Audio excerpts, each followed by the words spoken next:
وأحسن منك لم تر قط عيني وأجمل منك لم تلد النساء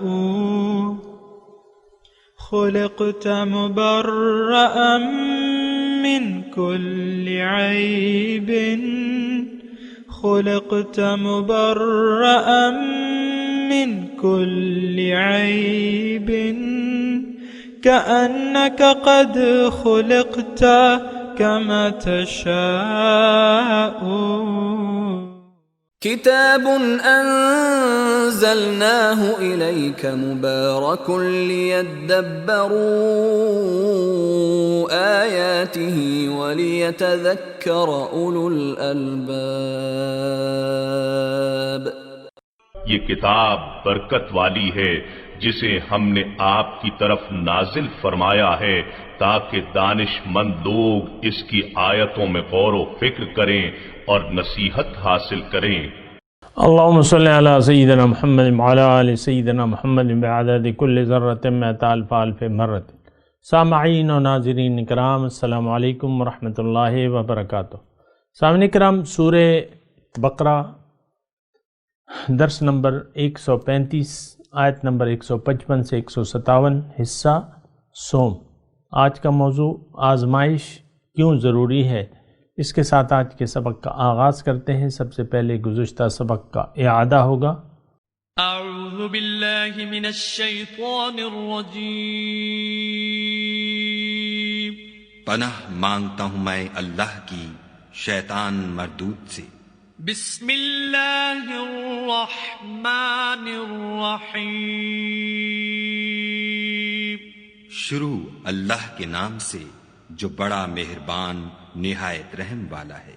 وَلَنَبْلُوَنَّكُمْ بِشَيْءٍ مِّنَ الْخَوْفِ وَالْجُوعِ وَنَقْصٍ مِّنَ الْأَمْوَالِ وَالْأَنفُسِ وَالثَّمَرَاتِ وَبَشِّرِ الصَّابِرِينَ. اور ہم کسی قدر خوف اور بھوک اور مال اور جانوں اور میووں کے نقصان سے تمہاری آزمائش کریں گے، تو صبر کرنے والوں کو خدا کی خوشنودی کی بشارت سنا دو. الذين إذا أصابتهم مصيبة قالوا إنا لله وإنا إليه راجعون. ان لوگوں پر جب کوئی مصیبت واقع ہوتی ہے تو کہتے ہیں کہ ہم خدا ہی کا مال ہیں اور اسی کی طرف لوٹ کر جانے والے ہیں. اولئک علیہم صلوات من ربهم ورحمہ واولئک هم المہتدون. یہی لوگ ہیں جن پر ان کے پروردگار کی مہربانی اور رحمت ہے اور یہی سیدھے رستے پر ہیں. سامعین کرام، سورہ بقرہ آیت نمبر 155. وَلَنَبْلُوَنَّكُمْ، اور یقیناً ہم تمہاری آزمائش کریں گے، تمہیں آزمائیں گے، تمہیں ابتلا میں ڈالیں گے، کسی قدر خوف سے، بھوک سے، مال کی کمی، جان کی کمی اور میووں کی کمی سے. اور آپ بشارت دے دیجئے، خوشخبری دے دیجئے صبر کرنے والوں کو. اذا اصابتہم مصیبت، جب ان پہ کوئی مصیبت پہنچتی ہے تو وہ کہتے ہیں کہ ہم اللہ کے ہیں. وَإِنَّا لِلَّهِ وَإِنَّا إِلَيْهِ رَاجِعُونَ. وَقَالُوا إِنَّا لِلَّهِ وَإِنَّا إِلَيْهِ رَاجِعُونَ، کہ ہم تو اللہ کے ہیں اور اللہ ہی کے پاس لوٹ کے جانا ہے. یہ وہ لوگ ہیں، ان پہ شاباش ہے ان کے رب کی طرف سے اور رحمت ہے. وَأُولَئِكَ هُمُ الْمُهْتَدُونَ، اور یہی لوگ ہدایت یافتہ ہیں. اہم مضمون ہے سامعین کرام، اور انسان کو زندگی میں کامیابی کا گر بتا رہی ہیں یہ 3 آیات جو ہیں. اور اس میں اللہ تعالیٰ اپنا جو پالیسی ہے اللہ تعالیٰ کی، یعنی اس کے مضامین میں آپ کو بیان کر رہا ہوں نا، اس میں کیا ہے، اس میں پالیسی ہے اللہ تعالیٰ کی انسان کے لیے جو کامیابی کا راستہ اللہ تعالیٰ نے متعین کیا ہے، اس میں اس کی وضاحت ہو رہی ہے، اور ہم اللہ تعالیٰ کی توفیق اور اس کے فضل سے ان آیات کا مطالعہ کر رہے ہیں اور جاننے کی کوشش کر رہے ہیں کہ ہماری فلاح، کامیابی اور نجات کا راستہ اللہ تعالیٰ نے کیا متعین کیا ہے۔ اور یہ بات میں آپ کو، اصل میں یہ بات جو ہے یہ ہمارا یعنی ہمارے نفس کو ناگوار ہے، ابتلا اور آزمائش ہمارے نفس کو ناگوار ہے، اور یہ یعنی اس کی جو اٹھان ہے وہ تو مٹی کے خمیر سے ہے ہمارے نفس کی، اور نفس یعنی ظاہر کا ایک خلاصہ ہے، جس طرح ہمارا روح کا خلاصہ جو ہے وہ قلب ہے، اسی طرح ہمارے جسم کا ظاہر کا مٹی کا خلاصہ جو ہے وہ یہ نفس ہے۔ اور یہ آپ کو پتہ ہے کہ مادے کی طرف جھکاؤ ہے، اس کا نفسانی نفس کا جھکاؤ جو ہے عمومی طور پہ، ابتدائی طور پہ مٹی کی طرف ہے، ظاہر کی طرف ہے، اور اس کو ظاہر کے علاوہ کچھ سمجھ میں نہیں آتا۔ لیکن دیکھیں سمجھدار لوگ جو ہیں وہ پھر سمجھ جاتے ہیں، ابھی آگے مضمون آئے گا سمجھ کا، عقل کا۔ تو دیکھیں سمجھدار لوگ دنیا میں بھی آپ دیکھ لیں، آپ جب ٹریننگ کرتے ہیں کسی کی تو اس کو نامساعد اور مشکل حالات سے دوچار کر دیتے ہیں۔ ہمارے فوجی بھائی جو ہیں، خواہ وہ یعنی سپاہی بن رہا ہو یا وہ آفیسر بن رہا ہو، اس کی ٹریننگ کا ایک ایریا ایک ٹریننگ ہوتی ہے سب سے پہلے، اور ٹریننگ میں کوئی خوشگوار معاملات نہیں ہوتے، یعنی جو نفس کو بھائیں، یا قسم قسم کی غذائیں یا یہ تو نہیں دی جاتی، یا لمبی نیند یا ایسے کوئی سیر سپاٹے، یہ تو نہیں ہوتے، یہ تو ایک سخت کڑی تربیت ہوتی ہے۔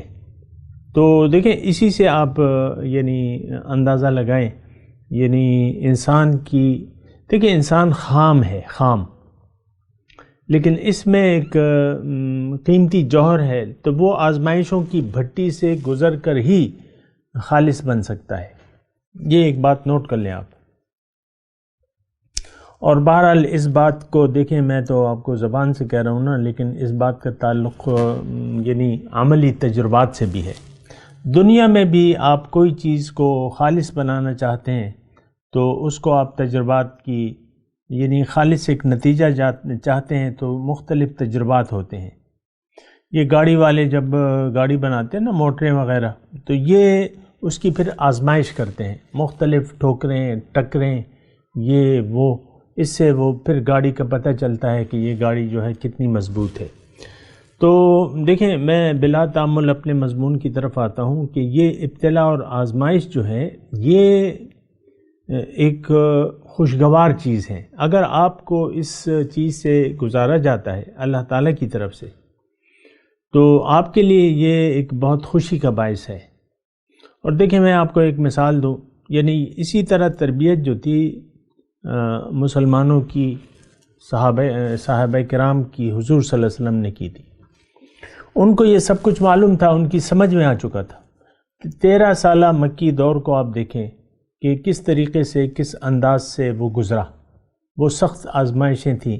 ابتدا میں دیکھیں، ابتدا اسلام میں آپ دیکھیں کس قدر مسلمانوں نے اپنے اوپر تکلیفیں برداشت کی، اور ان کو کافروں کے مظالم کا جواب نہ دینے کا، ظلم سہنے کا حکم تھا، اور ظلم کا جواب نہ دینے کا حکم تھا، یعنی مقابلے کا حکم نہیں تھا مکے کے 13 سال میں۔ اب ظاہر ہے کہ ظلم کو سہنا اور سہتے رہنا یہ تو ایک کار ادارت ہوتا ہے، اور 13 سال آپ دیکھیں، خود حضور صلی اللہ علیہ وسلم کی زندگی کو آپ دیکھ لیں، مکے میں دیکھ لیں، مدینے میں تو الگ ہے ابتلا اور آزمائش، لیکن مکے میں دیکھ لیں آپ، وہ تو مطلب یہ ہے کہ آپ دیکھ لیں، سارا طائف کا سفر دیکھ لیں، ابتدا میں ابو جہل کی جہالتیں دیکھ لیں جو اس نے میرے نبی کے ساتھ کی، اور مختلف طریقے سے ان کو تکلیف پہنچاتا رہا، ابو جہل اور رؤسائے مکہ۔ اور پھر آپ دیکھیں جو مقاطعہ ہوا حضور صلی اللہ علیہ وسلم کا، شعب ابی طالب میں 3 سال مقاطعہ رہا، اور وہ ایک انتہائی یعنی ہمارے حساب سے وہ انتہائی ایک ظلم والا سلوک تھا جو انہوں نے کیا کہ خوراک تک کے بھی راستے کو مسدود کر دیا، خوراک بھی نہیں پہنچنے دی، بچے بلکتے تھے۔ دیکھیں یہ تو ہم دیکھیں ایک مسلمان میں گھر ہو، مسلمان کے گھر میں پیدا ہو کے ایک بس ہمارا ایک عضو معطل بن گیا ہے۔ مسلمان جو ہے آج عضو معطل ہے، یعنی اس کا کوئی صرف نام ہے، کام کی اس میں کوئی چیز نہیں ہے۔ لیکن یہ بات جو تھی ہمیں حضور صلی اللہ علیہ وسلم نے اپنے دور میں بتا دی تھی، اور وہ حدیث آپ کو مشہور یاد ہوگی، مفہوم اس کا یہ ہے کہ تم پر دیگر قومیں ایک دوسرے یعنی ٹوٹی پڑیں گی۔ ایک قوم کا غلبہ ہوگا، وہ جب تھک جائے گا یا جانے لگے گا دوسرے کو دعوت دے گا، تیسرے کو دعوت دے گا۔ آپ اپنے دیکھ لیں بر صغیر میں، یا بر صغیر سے کیوں آپ ہلاکو خان کی بغداد میں جو آمد ہے، مسلمان جو ہے وہ کافروں پہ چڑھتا ہے۔ کافر کی کیا ہمت کہ مسلمانوں پر حملہ کرے، لیکن وہ حملہ کیا، اس نے لاکھوں مسلمانوں کو تہہ تیغ کیا اور شہید کیا، اور وہ جو بھی تھے۔ لیکن یہ ہے کہ وہ کافر قوم کو اللہ تعالیٰ نے مسلمانوں پر غلبہ عطا فرما دیا۔ ظاہر ہے کہ اللہ تعالیٰ نے فرمایا، یعنی قانون الہی یہ تھا کہ مسلمانوں میں دم خم باقی نہ رہا اور وہ فرقہ پرستی میں گھر گئے، جیسے کہ آج ہم ہیں۔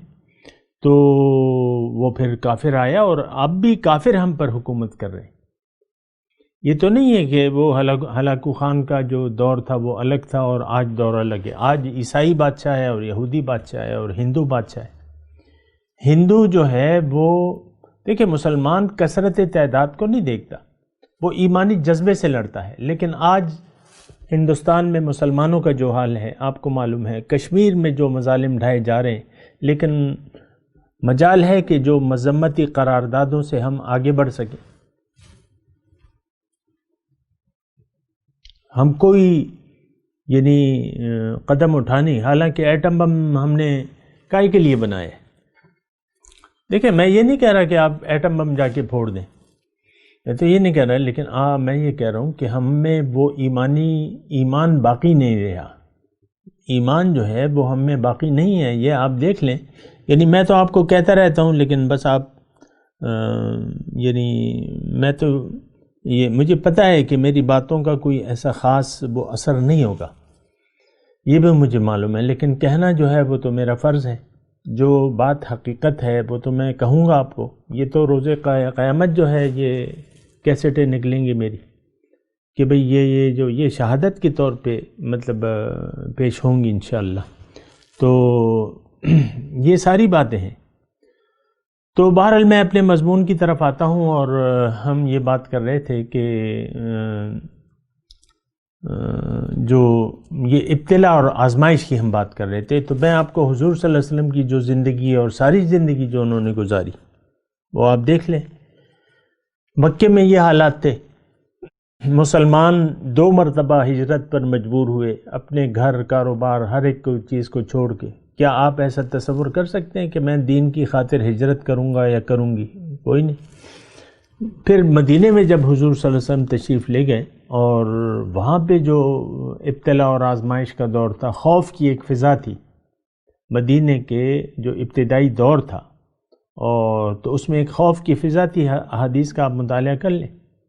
ایک دن کوئی آواز آئی مدینے میں، ابتدائی دور کا واقعہ حدیث میں ہے، آواز آئی، زور کی آواز آئی، تو صحابہ جو تھے وہ یعنی سواری اپنی تیار کرنے لگے کہ ہم جا کے دیکھتے ہیں کہ یہ کیسی آواز ہے، کیوں آئی ہے، کیسی آواز ہے۔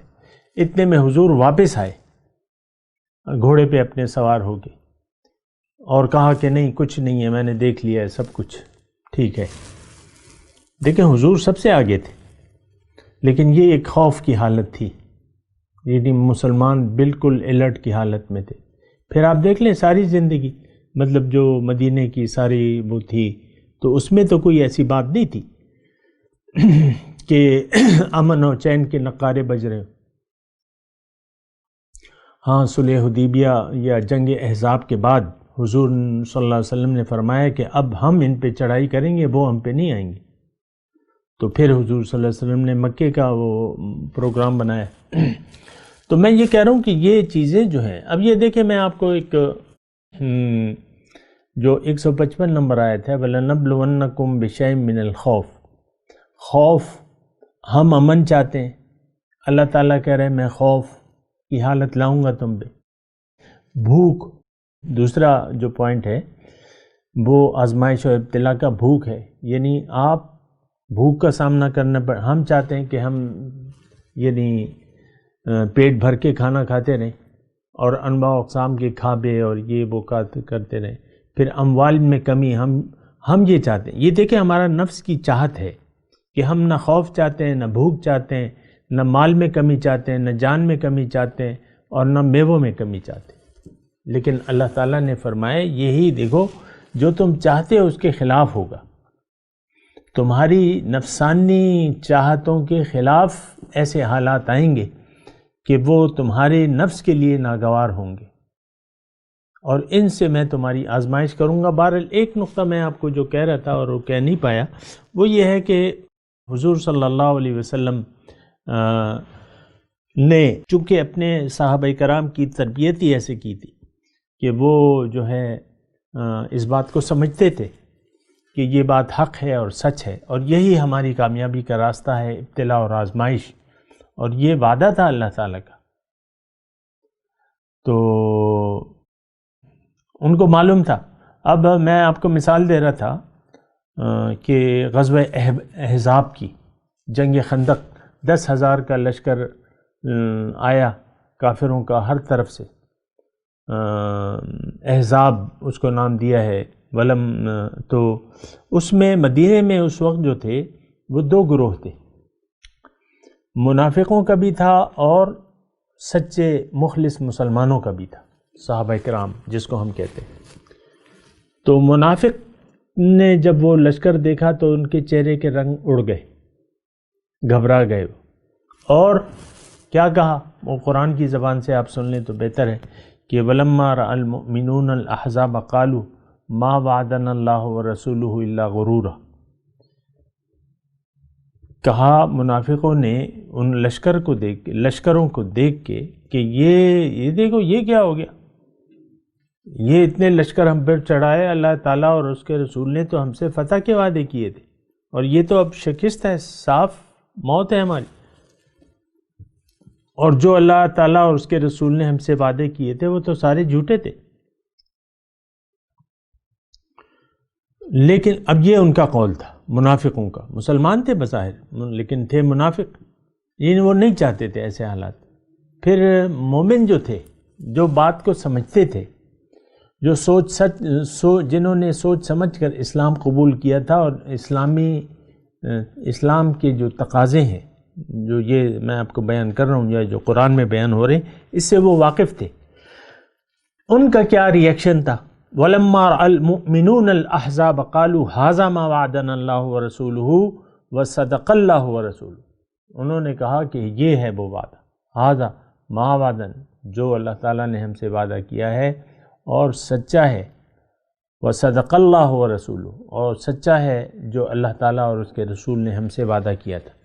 اب یہ دیکھیں، یہ آزمائش کو وہ وعدہ الہی سمجھے، جو مومنین تھے وہ خوش ہو گئے اور پکار تھے ہاذا ما وعدنا اللہ ورسولہ، ہاں بھائی 10,000 کا لشکر آ گیا، ہم تو بہت قلیل ہیں، یہ وہ وعدہ ہے، ہاذا ما وعد، سبحان اللہ۔ دیکھیں الفاظ ہیں نا، قرآن کے الفاظ ہیں، اور پھر مومنوں نے جس طریقے سے خوشی کا اظہار کیا، اور جو الفاظ ان کے منہ سے نکلے وہ خوشی کے عالم کے الفاظ تھے۔ دیکھیں ہر مومن کی تو جو معراج ہے وہ یہ ہے کہ جان و مال کی قربانی کے لیے وہ تیار ہوتا ہے اور اسے باعث سعادت سمجھتا ہے۔ مومن کی نشانی یہ ہے کہ جب آزمائش کا وقت ہوتا ہے وہ بخوشی اس کے لیے تیار ہوتا ہے۔ بہرحال یہ ساری باتیں میں آپ کو کہہ رہا ہوں، لیکن یہ قرآن کے مضامین ہیں، میری باتیں نہیں ہیں، یہ بات نوٹ کر لیں۔ وَلَنَبْلُوَنَّكُمْ بِشَيْءٍ مِّنَ الْخَوْفِ وَالْجُوعِ وَنَقْصٍ مِّنَ الْأَمْوَالِ وَالْأَنفُسِ وَالثَّمَرَاتِ۔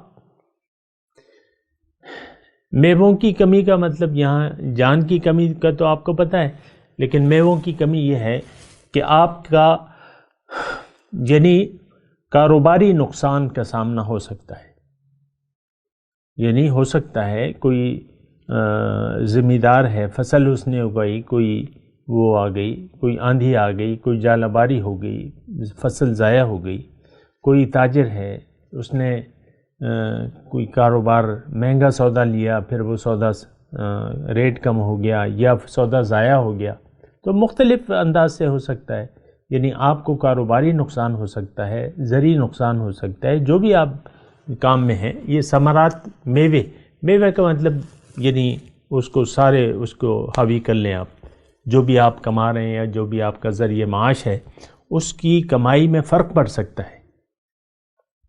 وَبَشِّرِ الصَّابِرِينَ، آپ خوشخبری دے دیں صبر کرنے والوں کو۔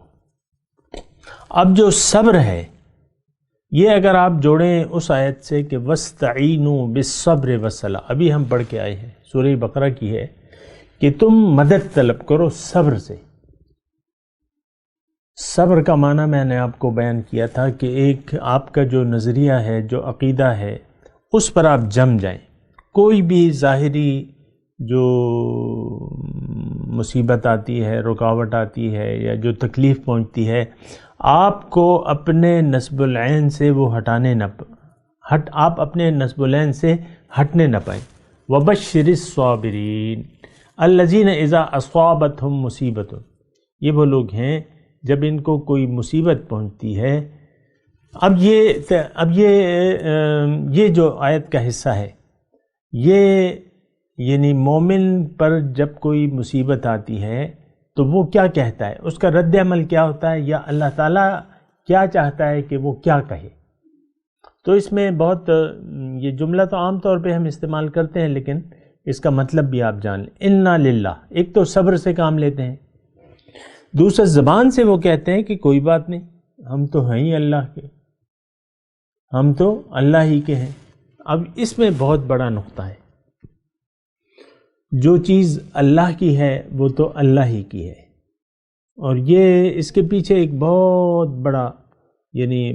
بڑا اور واضح، دیکھیں اللہ اور پھر اس کی مخلوق، لیکن یہ بات نوٹ کر لیں کہ مخلوق کو خالق سے جدا نہیں ہے، یہ اس کا ارادہ ہے۔ مخلوق کیا ہے؟ یہ اللہ کا ارادہ ہے، اللہ تعالیٰ کے لفظ کن سے ہے، ہو جا تو ہو گئی مخلوق، اور پھر جو بھی اس کی ترتیب ہوئی، لیکن یہ ہے کہ لیکن خاص طور پہ مومن جو ہے یہ، اور پھر عام طور پہ انسان میں آپ کو تھوڑی سی دیکھیں، اللہ کی دیگر مخلوقات میں انسان ممیز ہے، الگ ہے کچھ، اور خاص طور پہ اس کی ترکیب وہ خاص ہے، ترکیب قوم رسول ہاشمی۔ تو یہ جو ہے، یہ دیکھیں ابتدا جو ہے مخلوق کی، ابتدا کہاں سے ہوئی ہے؟ اللہ تھا، ایک وقت تھا کہ اللہ تھا، پھر اس نے چاہا کہ یہ مجھے پہچان لے، تو پہلی جو تخلیق ہوئی وہ نور محمد کی تھی، اول ما خلق اللہ نوری یا نور نبیکم۔ پھر اس نور کے اس نے دوسری تجلی کی، پھر اس سے دیگر مخلوقات پیدا ہوئیں، بہرحال وہ پھر ایک تفصیلی مضمون ہے، وہ پھر کسی وقت صحیح، لیکن یہ ہے کہ پھر پہلی جو تجلی تھی وہ نور کی، وہ نور محمد تھا، اور نور محمد سے پھر جو ہے وہ کائنات، اور دراصل یہ سب کچھ جو ہے ہمیں نظر آ رہا ہے، یہ نور ہے اللہ کا، یعنی نور کا ظہور ہے۔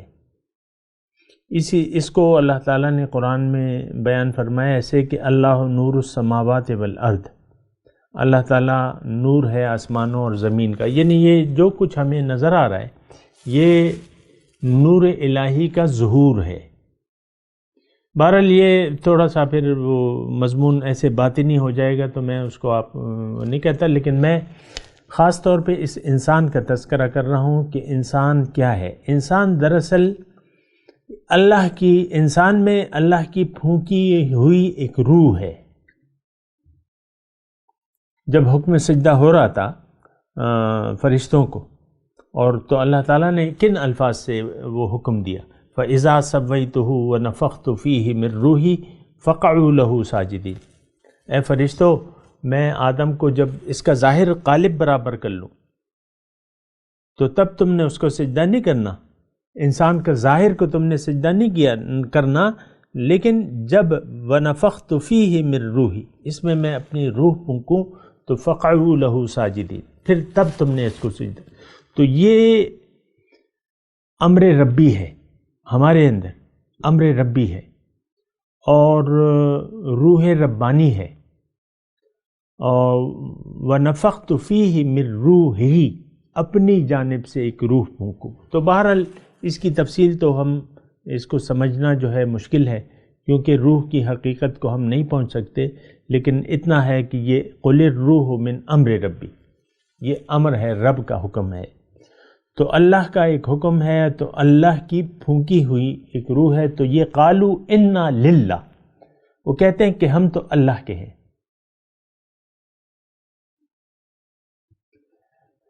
اور وَإِنَّا إِلَيْهِ رَاجِعُونَ، ہم نے جانا کہاں ہے؟ اسی کی طرف واپس لوٹنا ہے۔ دیکھیں سورج مثال کے طور پہ ایک بلب ہے، بلب جو سرچشمہ روشنی ہے، جب وہ جلتا ہے تو روشنی پھیل جاتی ہے، لیکن اب وہ روشنی کی اپنی کوئی حقیقت نہیں ہے، یہ اس بلب کی روشنی ہے۔ لیکن اگر بلب کو آپ بجھا دیں گے تو روشنی واپس لوٹ جائے گی، روشنی ہے بلب کی۔ دیکھیں میں آسان، اس میں زیادہ آپ کو سر دکھانے کی ضرورت نہیں ہے، بلب تو آپ کے کمرے میں بھی شاید ابھی جل رہا ہو، لیکن بلب ہے اور اس کی روشنی ہے، یہ روشنی اس بلب کی ہے، انا للہ ہے۔ اب یہ مثال کے طور پہ اگر میں اس جملے کو مثال میں کنورٹ کروں تو یہ ہوگا کہ بلب کی روشنی کہتی ہے کہ ہم تو بلب کی روشنی ہیں اور ہمیں تو بلب کی طرف واپس چلے جانا ہے، بلب کی طرف لوٹ جانا ہے۔ اب دیکھیں بجلی کے جو بلب کا بٹن ہے اس پہ آپ اس کو آن کریں تو روشنی پھیل جائے گی، وہ روشنی بزبان حال کہہ رہی ہے کہ ہماری تو اپنی کوئی حقیقت نہیں ہے، ہم تو بلب سے آئے ہیں، میں تو بلب سے آئی ہوں، اور اگر تم بٹن بجھا دو گے یا دبا دو گے تو میں واپس بلب کی طرف لوٹ جاؤں گی۔ آ رہی ہے کچھ سمجھ میں بات؟ آپ نے یعنی لائٹ کے بٹن پہ آپ نے ہاتھ رکھا اور اس کو جلا دیا، سارے کمرے میں روشنی پھیل گئی۔ اب روشنی بزبان حال یہ کہہ رہی ہے کہ بھئی ہم تو ٹھیک ہے، ہم تو سارے کمرے میں پھیل گئے، لیکن ہم تو بلب سے آئے ہیں، میں روشنی ہوں، میں بلب سے آئی ہوں، اگر تم نے بٹن بجھا دیا تو میں بلب کی طرف واپس لوٹ جاؤں گی، پھر جلا دو گے پھر میں آ جاؤں گی، لیکن ہوں تو میں بلب ہی سے، میری حقیقت تو بلب ہے۔ اسی طرح ہماری حقیقت کا جو ہے وہ اللہ کا حکم ہے۔ اللہ نے چاہا تو مخلوق پیدا ہو گئی، نہیں چاہے گا تو اس کو پھر وہ لپیٹ دے گا۔ یوم نطوی السماء کطی السجل للکتب، اس دن ہم اس کائنات کو لپیٹ دیں گے ایک تومار کی طرح۔ یہ جب امر ربی ہوگا تو بس بات ختم ہو جائیں گی۔ یہ کائنات اس وقت تک ہے جب تک اللہ کا حکم ہے اس کے قائم رہنے کا۔ جب یہ حکم آئے گا وَيَوْمَ يُنْفَخُ فِي الصُّورِ، سور پھونکا جائے گا تو یہ کائنات لپیٹ دی جائے گی۔ اس کا نقشہ اللہ تعالیٰ نے بیان کیا ہے۔ وَإِذَا الْبِحَارُ فُجِّرَتْ، وہ آخری سپارے میں ہے نا، بہرحال اس کا نقشہ ہے۔ وَإِذَا الْوُحُوشُ حُشِرَتْ، تو آئے گا بس بات ختم ہو جائے گی۔ یوم تبدل الارض غیر الارض، زمین ایک اور زمین سے بدل دی جائے گی۔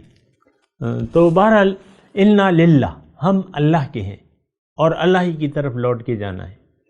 اب دیکھیں، ایک تو اس جملے کو دیکھیں آپ، اور پھر اپنی کارستانیوں کو دیکھیں یا اپنی ذہنیت کو دیکھیں۔ آپ یہ کہہ رہے ہیں زبان حال سے کہ بھئی ہم تو یہی ہیں، ہم تو بس اپنے ہیں،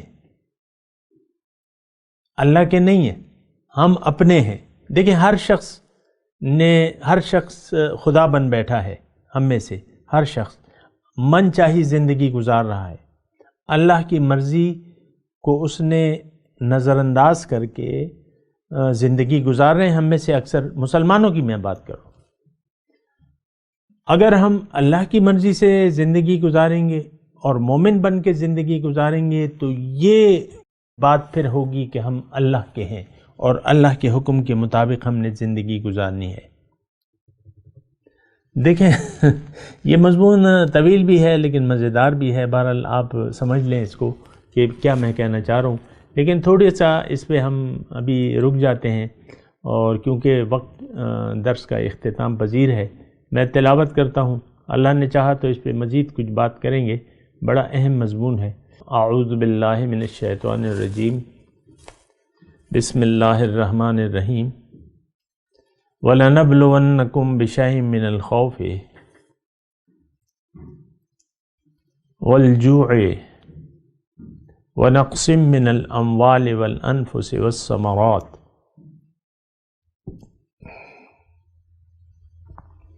وَبَشِّرِ الصَّابِرِينَ الَّذِينَ إِذَا أَصَابَتْهُمْ مُصِيبَةٌ قَالُوا إِنَّا لِلَّهِ وَإِنَّا إِلَيْهِ رَاجِعُونَ أُولَئِكَ عَلَيْهِمْ صَلَوَاتٌ مِّن رَّبِّهِمْ وَرَحْمَةٌ وَأُولَئِكَ هُمُ الْمُهْتَدُونَ۔ جی ترجمہ سنا دیں۔ بَلَنَبْلُوَنَّكُمْ بِشَيْءٍ مِّنَ الْخَوْفِ وَالْجُوعِ، اور ہم تمہاری آزمائش کریں گے کسی قدر خوف، بھوک اور مال کی کمی، والانفس والثمرات، جان کی کمی اور میووں کی کمی سے۔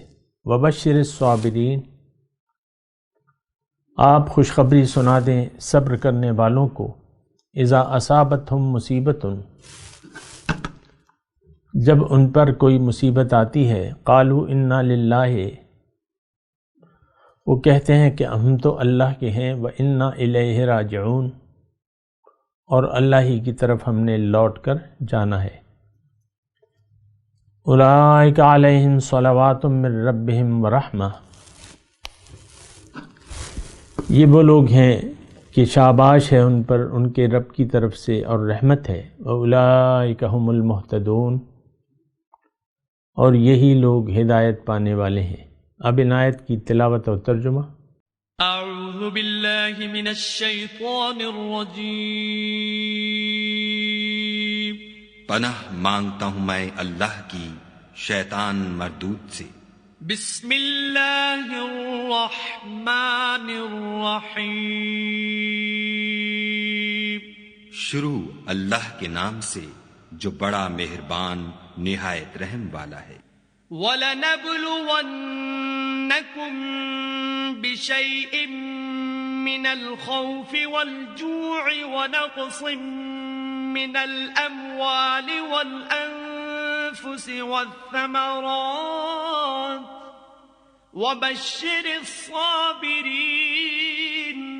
اور ہم کسی قدر خوف اور بھوک اور مال اور جانوں اور میووں کے نقصان سے تمہاری آزمائش کریں گے، تو صبر کرنے والوں کو خدا کی خوشنودی کی بشارت سنا دو۔ الذين إذا أصابتهم مصيبة قالوا إنا لله وإنا إليه راجعون، ان لوگوں پر جب کوئی مصیبت واقع ہوتی ہے تو کہتے ہیں کہ ہم خدا ہی کا مال ہیں اور اسی کی طرف لوٹ کر جانے والے ہیں۔ أولئك علیہم صلوات من ربہم ورحمہ وَأُولَئِكَ هُمُ الْمُهْتَدُونَ۔ یہی لوگ ہیں جن پر ان کے پروردگار کی مہربانی اور رحمت ہے، اور یہی سیدھے رستے پر ہیں۔ اس کے ساتھ ہی سامعین کرام آج کے درس کا وقت اختتام کو پہنچا۔ انشاءاللہ اگلے درس میں ملاقات ہوگی۔ وآخر دعوانا ان الحمد للہ رب العالمین، والسلام علیکم ورحمۃ اللہ وبرکاتہ۔ مولایا صلی وسلم دائما ابدا على حبیبک خیر الخلق كلهم۔